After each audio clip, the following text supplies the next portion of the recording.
Hey guys, this is Alex again, and today I'm going to be looking at this, cutting down this tree, which has been struck by lightning, as you can see there. Knocked it pretty good there. I had already pre-notched it because I was going to use it for a different video, but then I changed my mind.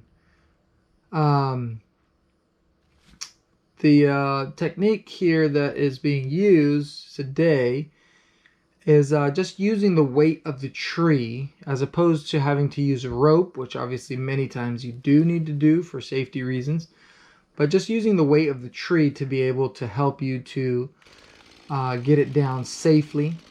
And that is pretty common sense, at least you would think for the most part, although there have been plenty of people that have not used that common sense and have ended up injured or damaging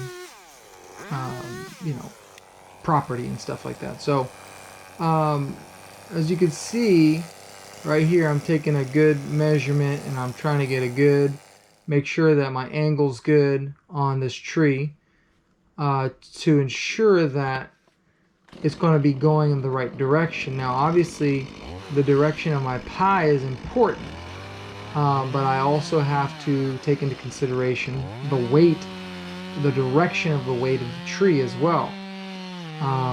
The wind is also important, but as you can see here, I've already started doing my back cut here, and I've already measured it. I've already made sure. Now you can see from this shot right here that it's leaning in the direction that I've cut my pie out already. I've measured it and according to the lateral limbs coming out to the side so they don't hit my building here on the left, and so that they don't run into the tree that was on the right there. Here it comes.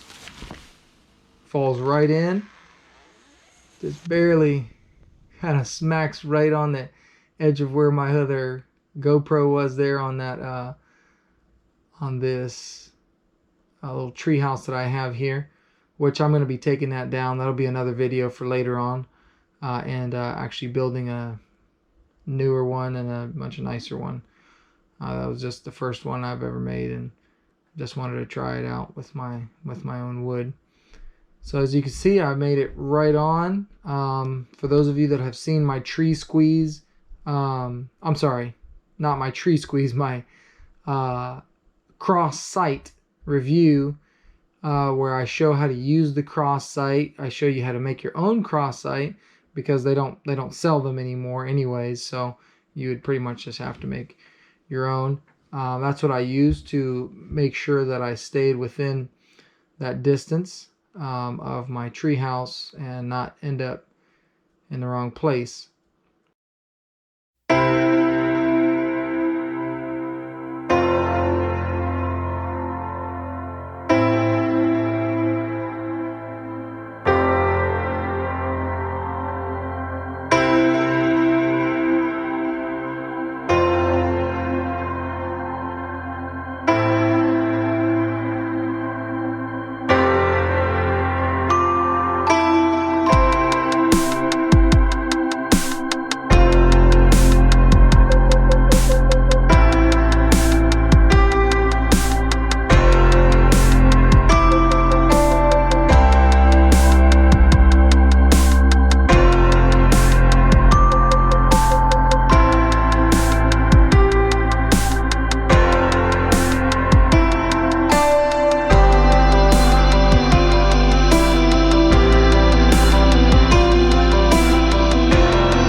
Now I got everything up, and as I was finishing cleaning up and about to take my last shot here of the stump, I realized something that I didn't intend to do as part of the video, I remember that I was working on my dad's stump grinder here, this SC505 Vermeer, and I thought to myself, hold on a second, you know, let's go ahead and just add the stump grinding. I want to get that done anyways. Let's go ahead and add the stump grinding to the video. And so I fired it up. I had been replacing a belt on it. It was overheating, and so I thought, you know what, I needed to test it. I had to test it, make sure it wasn't overheating still anyways. So let's go ahead and incorporate that into the video as well. So it works out for both of us. I get to show you all the video of it and how it's performing, which, as you can see, it does really well, which it does. Stump grinders do a lot better on, I will say, at least in what I've seen in my experience.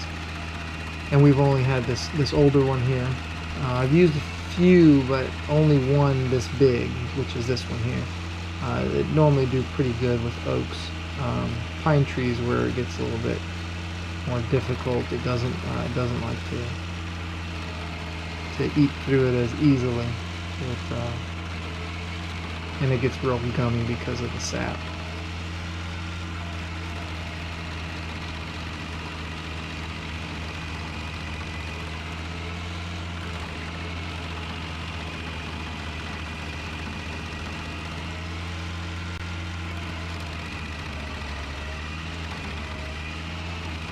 Alright everyone, thanks for watching my video.